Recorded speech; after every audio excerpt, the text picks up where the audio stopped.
Excuse me, can you swap these for a $10 bill, please? Yeah. That'd be really great. Fantastic. Thank you very much. Just count it, make sure for me. That's definitely 10. It's 9. 9? Yeah. Oh, okay. Hang on. There you go. That'll be 10 then. Fantastic. In fact, wait, hang on. If I give you that, that's 20. Could you give me a $20 bill? Yeah, sure. That'd be even better. Yeah. Thank you so much, mate. Yep. Cheers for that. Okay. Thank you, mate. Have a good one. Cheers. Easiest $10 you'll ever make. Gutterman is doing that is fantastic because it's a mob mentality of degenerates. I mean, his followers are complete maniacs. They will send death threats. They're absolute lunatics. So it's good that the FBI is informed. Now, another thing is that, yeah, Jason Gutterman, Amagansett Press, that's pretty much his goal, is to shut down businesses, terrorize people, and then when he posts all their information online, he does it with a very specific purpose of weaponizing his audience. Now, you could have an argument with someone out there during the day, and it just happens and then it's over. But when you have an argument with Jason Gutterman, then it's over. Your business is done. Your Google reviews are gone, and you need to reopen a store somewhere else because you dared to cross the gnome. And now that's what makes this guy extremely dangerous, is that his entire purpose is to ruin people's lives. But let's keep reading.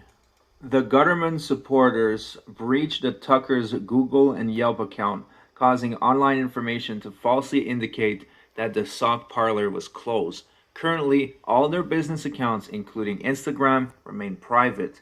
Emily is concerned about the potential repercussions when she decides to make these accounts public again. However, amidst all the chaos, the Tuckers have discovered a silver lining in the form of unwavering support from customers and members of the community who have rallied behind them after watching the video. According to Jeremy, the video may not tell the whole story. He asserts that the editing of the footage misrepresented the situation, concealing Gutterman's action of blocking the storefront. Jeremy believes that the Guttermans had a different agenda, suggesting their intent wasn't to film a travel channel, but to promote anger and hate and content for the video. He wanted me to be provoked so he could pepper spray me with pepper spray. A witness to the incident also pointed to potential misleading editing in the Gutterman's video. While this wasn't visible in the video, the witness pushed the camera away and David Gutterman said, "I'm going to beat you so hard and I'm going to kill you." The witness has been receiving unsettling calls at their workplace, including messages urging them to go die in prison. Followers of the Guttermans went so far as to locate the witness's parents' address and issued threats of paying them a visit. The witness has asked to remain anonymous because of harassment they have received following the incident. Community members have raised significant concerns about law enforcement's response to the incident, and there is a sense of distrust amongst retailers towards law enforcement. Recently, a meeting was held between merchants in Truckee and the chief of police to discuss concerns about perceived... Okay, he will kill somebody someday. Now, for some reason, it says David Gutterman. So is that his middle name? Is that the son's name? Whatever. First of all, they both carry pepper spray. They both carry handguns. Okay? Yeah, this is not an idle threat. They will kill somebody. They are trying to kill somebody.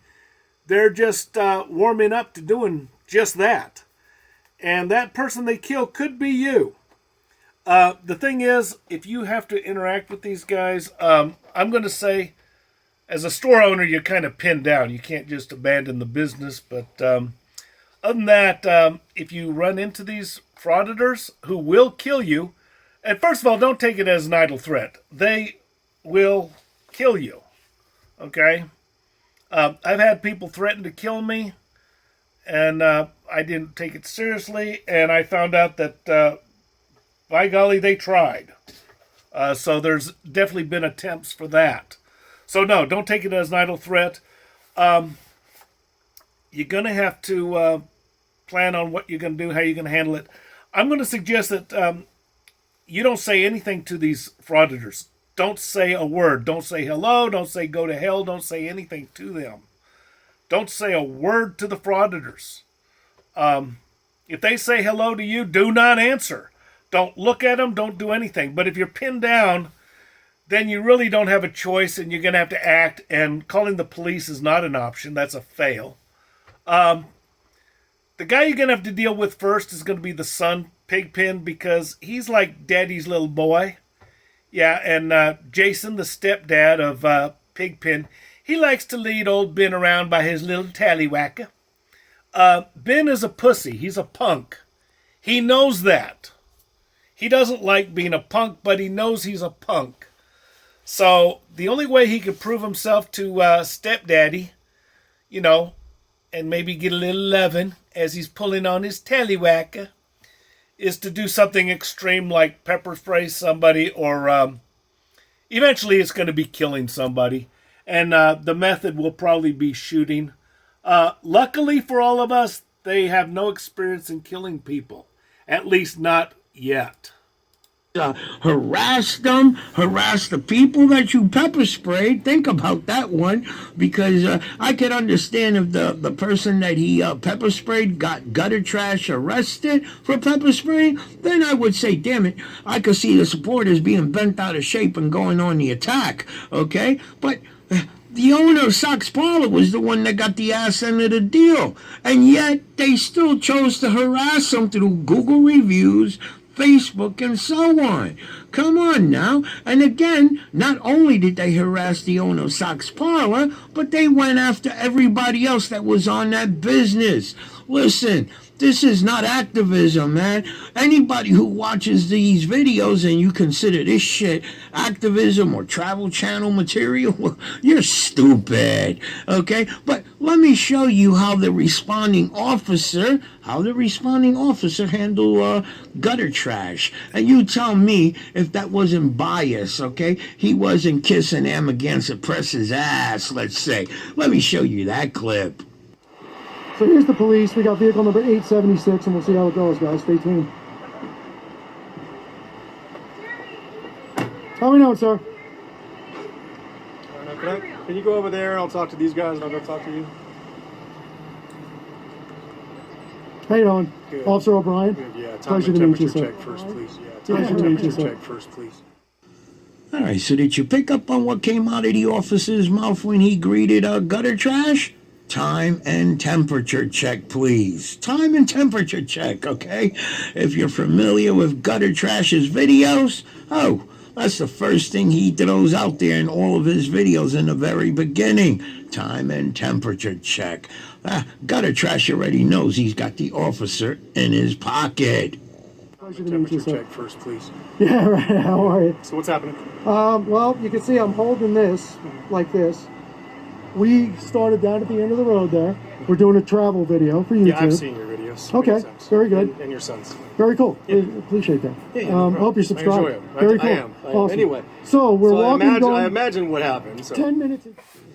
All right, so did you pick up on how the officer reacted to Guttertrash telling the officer that he was making a Travel Channel video for YouTube?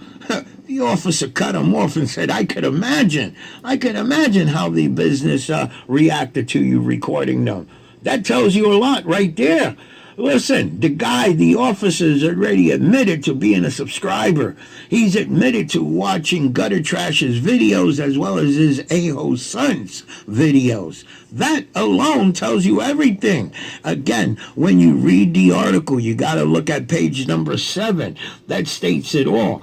After the owner and the other merchants, the other owners of the other businesses that the supporters were calling as well, after they got the response from the chief of police, or the PIO officer, I should say, that the officer acted this way because he was trying to get in, trying to make it sound as the officer was trying to be cool with Guttertrash so that Guttertrash would open up more, okay? You know what I'm trying to get at, that the officer was using his bias attitude as a tactic so that Guttertrash would open up and tell him the truth or whatever.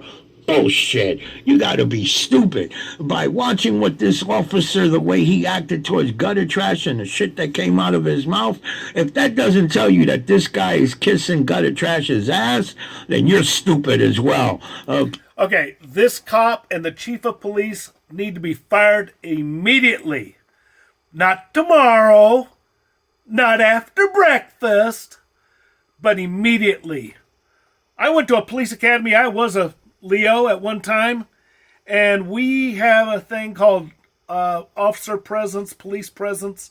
When you compromise yourself the way this jackass did, he's corrupt, he's dirty, he's useless. You don't have police presence anymore. You lose that presence. That police presence is very important. It's very difficult. It takes a lot of work. It's easy to be a corrupt cop. This guy is lazy. He's corrupt and should be fired immediately. This footage was shot by someone inside the passenger plane as it filled up with smoke. Experts say it's remarkable that everyone on the airliner managed to escape to safety. In an evacuation... Okay, this is the airline that... Japan Airlines that got caught on fire the other day after the earthquake that Tokyo had. Well, actually, they had earthquakes all over.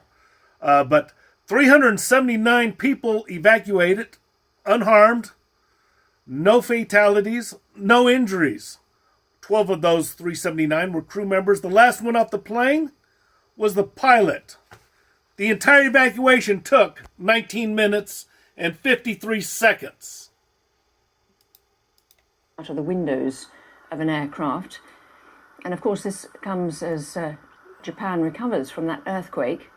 The scale of destruction caused by an earthquake in central Japan has become clearer, but we don't know yet what's caused the Yeah, actually, earthquake is a lot of earthquakes, but they're all over. And they even hit Tokyo.